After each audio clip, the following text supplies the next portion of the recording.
Econ 12, demand and supply. Please note for this video, whenever I say good, I mean good or service.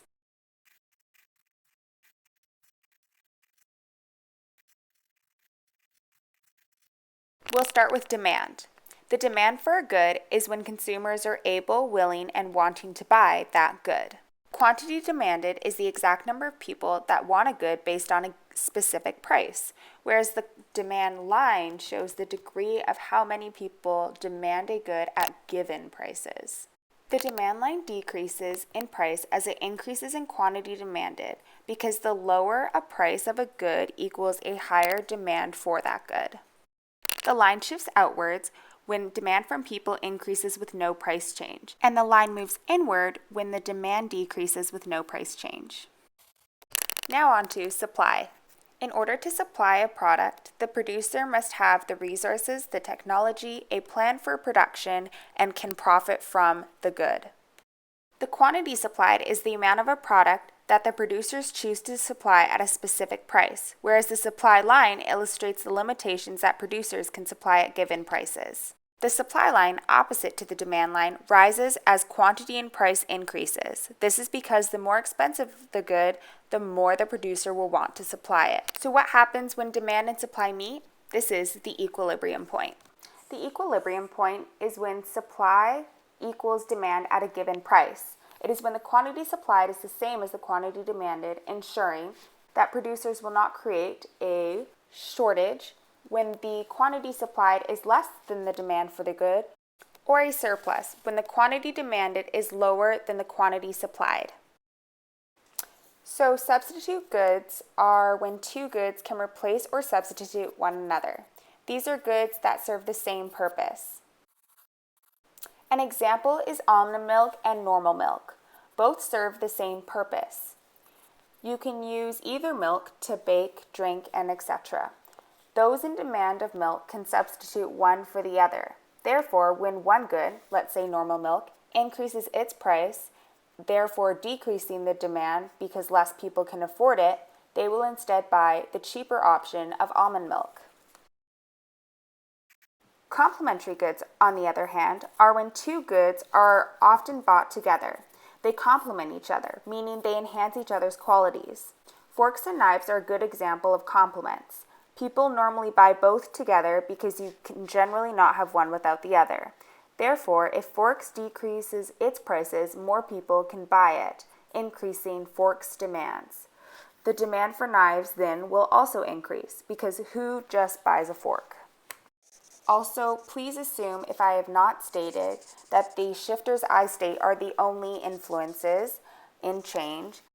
All of the models in this video are assumed to be in a somewhat competitive market. This is a market where one entity doesn't control the price of products, but a small group of multiple entities can. Number 1. Assume shampoo and conditioner are complements and that both products are normal goods.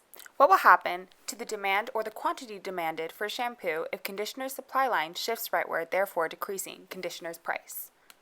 Let's break it down. We are looking at the shampoo market, not conditioner, and the shifter is the price of a related good. Most importantly, we are going to assume the following things: ceteris paribus, price of related good is the only shifter involved. Conditioner and shampoo are complementary goods, and both goods are normal goods. Now, what is a normal good? A normal good is a good that acts in a normal way. For example, if a person's income increases, it is assumed they would increase spending on normal goods. And if their income decreased, they would purchase less of these normal goods. So conditioner supply line is assumed to shift rightward. This means that conditioner has a new equilibrium point. The price of conditioner has decreased and the demand has increased. And because people want more conditioner, they will want to buy more shampoo since they are complementary goods, and people cannot have one without the other. The demand line will therefore need to shift outward, creating a new equilibrium point, resulting in increased price, demand, and quantity demanded for shampoo. Number 2. Assume the supply line shifts leftward, causing the price of Mini Coopers to increase. What will happen to the quantity demanded or the demand of Mini Coopers? The market we're looking at is the market of Mini Coopers. The shifter is the supply of Mini Coopers, and we are assuming ceteris paribus, price is the only shifter, and that a mini is a normal good.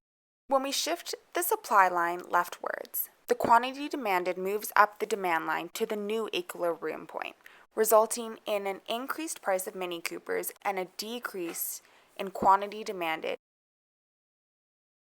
Number 3. Assume banana is a key resource in banana bread. Suddenly, an outburst of monkeys eat part of the world's banana supply, causing bananas to become very expensive. What happens to the supply or the quantity supplied of banana bread? We are looking at the banana bread market, and the shifter is price change in a key resource. And we are assuming ceteris paribus, change in key resource is the only shifter, and bananas are a key resource in banana bread. Banana bread is a normal good. Since the price of bananas has increased, this means input/production costs of banana bread will be significantly more expensive. Therefore, a producer will not want to make as much banana bread, which is why, by shifting inward, the supply will decrease. Overall, the expensive bananas will cause the price of banana bread to increase and the supply to decrease.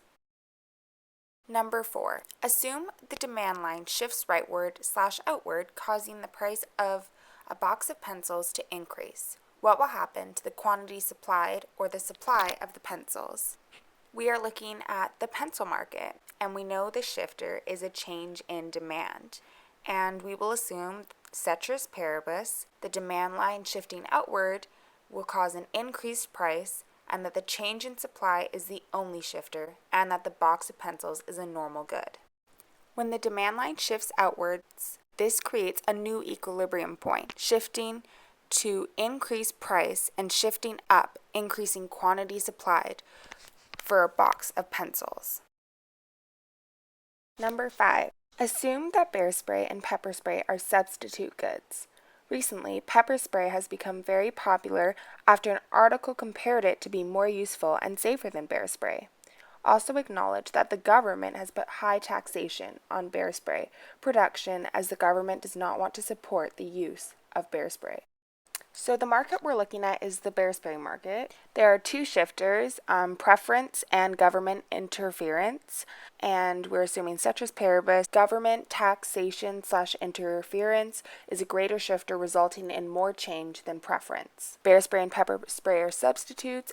So now after this great article on pepper spray, consumers now love pepper spray, and because they are substitutes, they will now substitute their bear spray for pepper spray.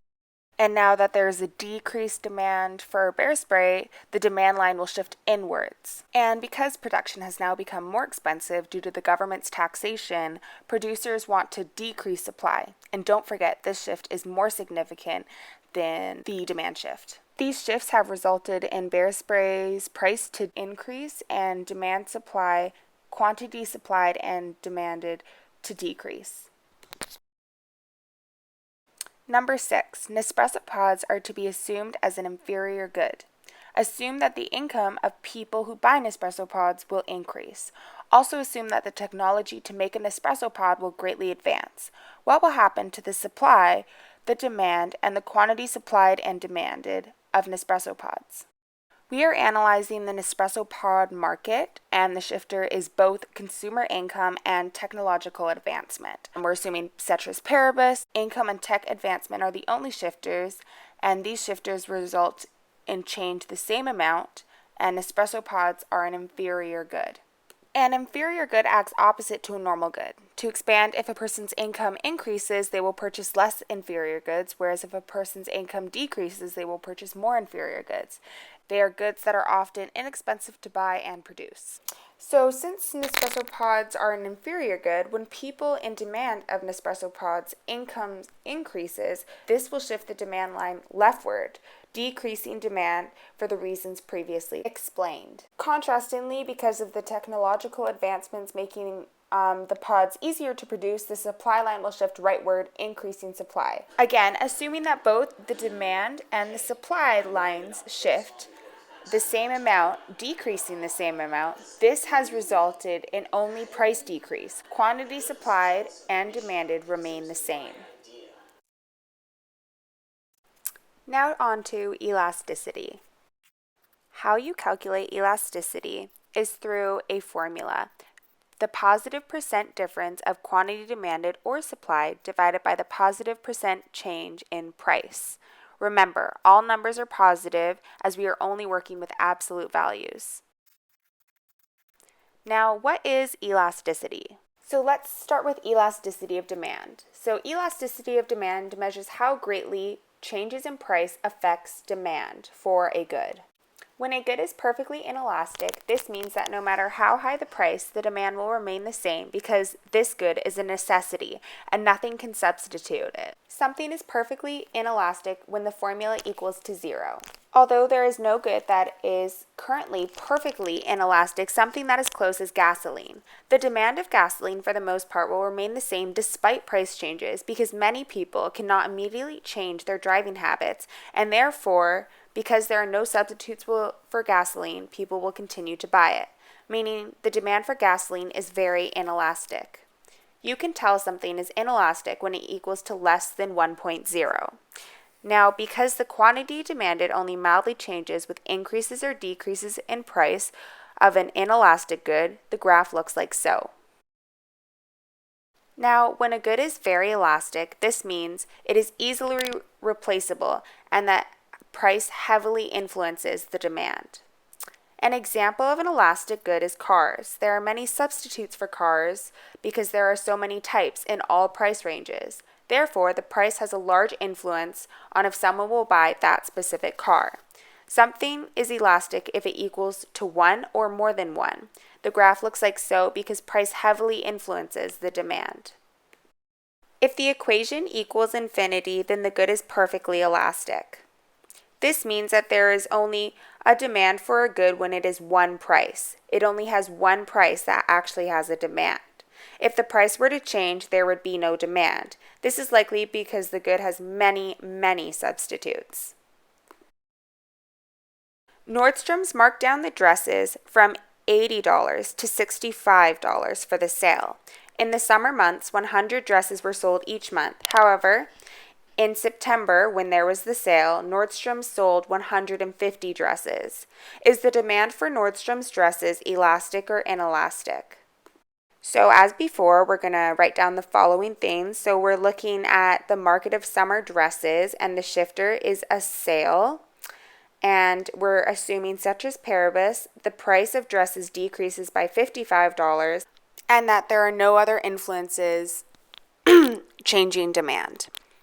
Now, remember when calculating that all numbers have to be positive since the percentages are an absolute value. So Nordstrom's went from selling 100 to 150 dresses a month. This is a 50% change in quantity demanded. The prices went from $80 to $65, which is an 18.75% change. We will now use the equation and divide 50%, the percent change in quantity demanded, by the change in price, which is an 18.75% change. This equals around 2.67. So that is a number more than 1, making the demand for Nordstrom's dresses very elastic. The graph for the demand elasticity of summer dresses would resemble something similar to this, since it has been determined that summer dresses have an elastic demand. Therefore, with mild changes in price, there are drastic changes in demand. So now we will move on to elasticity of supply. So this measures the responsiveness of quantity supplied to a change in the product's price, assuming all other selling plans remain the same. When a good is perfectly inelastic in supply, this means that no matter the price, supply will always remain the same. This result occurs when consumers buy a good because it is a necessity. An extreme example is if one person owned all the water in the world. The supply for water, no matter the price, will always remain the same because people need water to live, and therefore it would continue to be bought and the supply would never ever have to change. A good is perfectly inelastic when it equals 0. Now, when a good has supply unit elasticity, this means that the quantity supplied will increase and decrease at the same rate as the price. A good has unit elasticity if the goods equation equals to 1. When a good is perfectly elastic, this means the price of a good is always the same, no matter the supply. It is the complete opposite of a perfectly inelastic good. The graph represents that supply only occurs at one price, and that the supply doesn't influence the price. A good is perfectly inelastic if the equation equals to infinity. Assume the price of a bag of salt, the ones you use to cover sidewalks in winter, at Shell gas stations went from $25 to $45. Due to the change in price, assume Shell gas lowered the supply of salt bags from 200 to 160. Is the supply for salt bags elastic or inelastic? So we are looking at the salt bag market, and the change is is due to it. The shifter is a change in season, and we are going to assume ceteris paribus. The price of salt decreases by $20. The amount supplied decreases by 40 bags, and no other influences of supply are involved and result in change. So Shell gas stations went from selling 200 to 160 bags of ice per month, which is a 20% change in quantity supplied, while the price of ice bags went from $25 to $45, which is around a 44.44% change in price. So if we divide 20 by 44.44%, this equals 0.45. Now remember, we did only positive numbers because they're both absolute values. So because that number is less than 1, this makes the supply for bags of salt inelastic. So the graph for supply of elasticity of a bag of salt would resemble something similar to this, since it has been determined of having an inelastic supply, which means that supply is not heavily influenced by change in price.